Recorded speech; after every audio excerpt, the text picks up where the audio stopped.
చూపవమ్మా.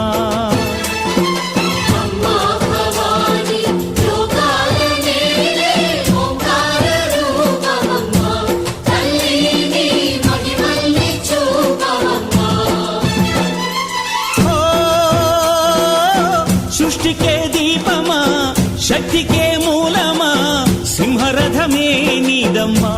అమ్మ దుర్గమ్మ భక్తులను దీవించుమా.